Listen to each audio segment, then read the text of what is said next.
Hey guys, we are back with a topic expansion and contraction of liquid. In previous class, we have studied about expansion and contraction of solid. मतलब solid substance का किस तरह contraction होता है और किस तरह expansion होता है हमने स्टडी किया है. तो आज हम देखेंगे लिक्विड का एक्सपेंशन कैसे होता है. इसमें भी हम एक एक्टिविटी करेंगे. तो उसके लिए हमें apparatus क्या चाहिए. 50 ml conical flask. This is a conical flask. To hold rubber stopper जो यहाँ पे फिट किया है. ग्लास ट्यूब इसमें measuring ruler, thermometer. This is a thermometer. Stand, wire gauze, burner etcetera. ठीक है. अब प्रोसीजर हमें क्या करना है. Fill the conical flask completely with water.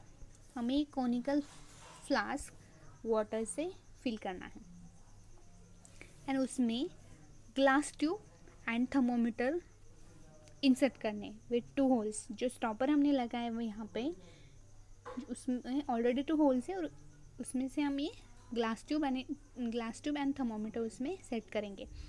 Now next step क्या होगी. अब हमें इस वाटर को हीट अप्लाई करनी. हीट अप्लाई करने के बाद क्या होगा, वाटर का टेम्परेचर बढ़ जाएगा. मतलब हॉट वाटर था पहले तो कोल्ड वाटर था तो अब वो क्या बनेगा, हॉट बनेगा. मतलब उसका टेम्परेचर बढ़ेगा. अगर आपने कुछ रीडिंग लिए इसके, सपोज पहले 1 मिनट में उसका कुछ टेम्परेचर था, नेक्स्ट 1 मिनट में उसका टेम्परेचर चेंज हो जाएगा, फिर अनदर नेक्स्ट 1 मिनट के बाद उसका टेम्परेचर चेंज हो जाएगा. मतलब हर 1 मिनट में या कुछ सफिशिएंट टाइम के बाद इसका टेम्परेचर में चेंज आएगा. क्योंकि हमने इसमें हीट अप्लाई की है. तो ये क्यों हो रहा है. When the liquid is heated the distance between particle increases and its volume to increases. तो इसमें चेंजेस क्यों आ रहे हैं. अगर हमने लिक्विड को हीट किया, तो उसके जो पार्टिकल्स हैं इनके बीच का डिस्टेंस इंक्रीज हो जाएगा. तो इस तरह उसका वॉल्यूम इंक्रीज हो जाएगा, जो कि हमने सॉलिड के एक्सपेंशन में देखा था, वही है. तो इसे हम कहते हैं एक्सपेंशन ऑफ सॉलिड. अगर हमने लिक्विड को हीट किया तो उसके पार्टिकल का डिस्टेंस जो है वो इंक्रीज हो जाएगा. तो ये है लिक्विड एक्सपेंशन. वही अगर हमने इसकी हीट कम कर दी, टेम्परेचर कम कर दिया, तो क्या होगा, उसके ओरिजिनल पोजीशन पे आएगा. तो ये हो गया, मतलब इसका टेम्परेचर फॉल हो जाएगा. तो ये हो गया कॉन्ट्रैक्शन ऑफ सॉलिड. वही सेम चीज़ है जो हमने सॉलिड एक्सपेंशन में स्टडी किया था. अब हम इसको डीप में स्टडी करते हैं. Expansion and contraction of liquid. See same है सॉलिड सब्सटेंस के जैसे ही. When the liquid is heated the molecule have more energy and move more vigorously. तो ये है cold liquid. This is a hot liquid. मतलब इसका कुछ टेम्परेचर है, इससे ज़्यादा temperature. Suppose this is 30 degree centigrade and this is 50 degree centigrade. ठीक है. अगर हमने ये अभी कोल्ड है, अगर हमने इसको हीट अप्लाई की, हीट दे दी, तो इसके जो मॉलिक्यूल्स हैं उनको मोर एनर्जी मिलेगी. मतलब इनकी एनर्जी बढ़ जाएगी. और कौन सी एनर्जी होगी, kinetic energy. And this energy is in the form of vibrations. तो इनकी एनर्जी बढ़ जाएगी और वो मूवमेंट करने लगेंगे because of force of attraction between molecule. तो इनके बीच में क्या है, फोर्स ऑफ अट्रैक्शन. इसकी वजह से वो मूवमेंट करने लगेंगे और उनमें स्पेस बन जाएगी सेम सॉलिड सब्सटेंस की तरह. और इसकी भी क्या होगी, साइज, मतलब वॉल्यूम में चेंजेस आएंगे. So this is a expansion of liquid. ये है एक्सपेंशन ऑफ लिक्विड. तो इस तरह लिक्विड का एक्सपेंशन होता है. So first question for the homework is, what is the expansion of liquid? Explain with diagram. आपको सॉलिड का एक्सपेंशन डायग्राम के साथ एक्सप्लेन करना है. This is the first question for the homework.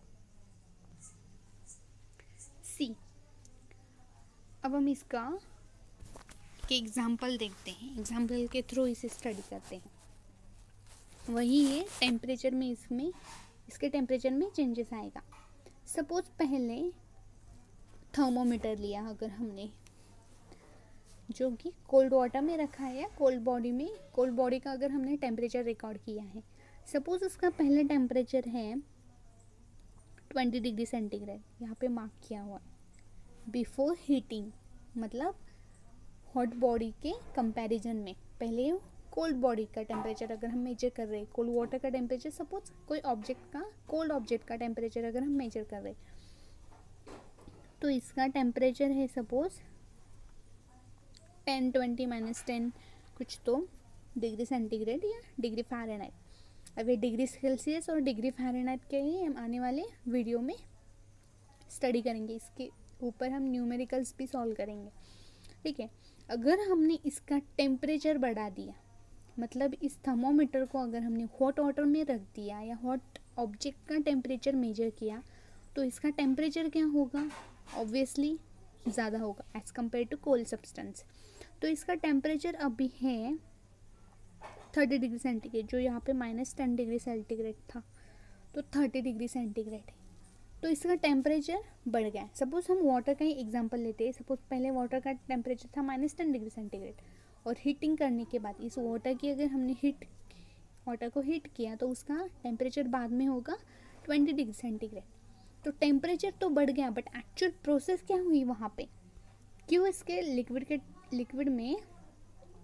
Liquid की हाइट इंक्रीज हो गई, तो वही हम देखते, मतलब इसके जो पार्टिकल्स हैं उसमें क्या हो रहा है, उसकी काइनेटिक एनर्जी बढ़ रही है because of force of attraction. यहाँ पे एटम के पार्टिकल्स के बीच में फोर्स ऑफ अट्रैक्शन हो रहा है, उनकी काइनेटिक एनर्जी बढ़ रही है और एक दूसरे को मूव कर रहे हैं, और एक दूसरे को मूव करने की वजह से इनमें स्पेस आ रहा है और उनकी साइज़ में क्या हो रहा है, चेंज हो रहा है। मतलब टेम्परेचर यहाँ से क्या होगा, यहाँ पे आएगा। So this is expansion of solid substance. ये है सॉलिड का एक्सपेंशन। सी वही अगर हमने टेम्परेचर चेंज, पहले वाटर का एक ड्रॉप लिया या कुछ वाटर लिया, तो इस suppose these are the particles present in water पर, ठीक है, ये वाटर के पार्टिकल्स प्रेजेंट है। आफ्टर हीटिंग क्या होगा, वही हमने डिस्कस किया है। ये जो एटम्स है, मॉलिक्यूल्स है, वो क्या करेंगे, इनकी काइनेटिक एनर्जी बढ़ जाएगी फोर्स ऑफ अट्रैक्शन की वजह से, और वो एक दूसरे को मूव करने लगेंगे, मूवमेंट करने लगेंगे, और इनमें स्पेस बन जाएगी, और फिर इसके वॉल्यूम में क्या हो जाएगा, चेंज हो जाएगा। तो इसकी वॉल्यूम चेंज होगी, मतलब साइज चेंज होगी। तो वही हमने थर्मोमीटर का एग्जांपल लिया, कुछ वाटर का या कोई दूसरे सब्सटेंस का अगर टेम्परेचर मेजर किया, सपोज पहले तो इसका टेम्परेचर यहाँ पे था, तो ये वाटर के सपोज मॉलिक्यूल्स है, पार्टिकल्स है, ठीक है। तो हीटिंग हो रहा है ना, अब हीटिंग के बाद लेस हीटिंग है पहले, अगर हमने इसकी मोर हीट कर दी, मतलब इसका टेम्परेचर बढ़ा दे, इसको ज़्यादा हीट दी, तो इसके एटम्स क्या करेंगे, एक दूसरे को फोर्स ऑफ अट्रैक्शन की वजह से मूव करेंगे और वो ऊपर तक चले जाएंगे, फिर इसका टेम्परेचर बढ़ जाएगा। So this is expansion of solid substance. और कॉन्ट्रैक्शन ऑफ लिक्विड सब्सटेंस क्या है, sorry, expansion of liquid substance. अब कॉन्ट्रैक्शन ऑफ लिक्विड सब्सटेंस क्या है, वही अगर हमने इस मोर हीट अप्लाई की है और उसे कूल किया, मतलब उसके थोड़ी देर बाद अगर आपने उसका ऑब्जर्व किया, तो ये उसके ओरिजिनल टेम्परेचर पे आ जाएगा, मतलब यहाँ पे आ जाएगा। So this is a contraction of liquid substance. तो ये है लिक्विड का contraction and expansion of solid liquid substance.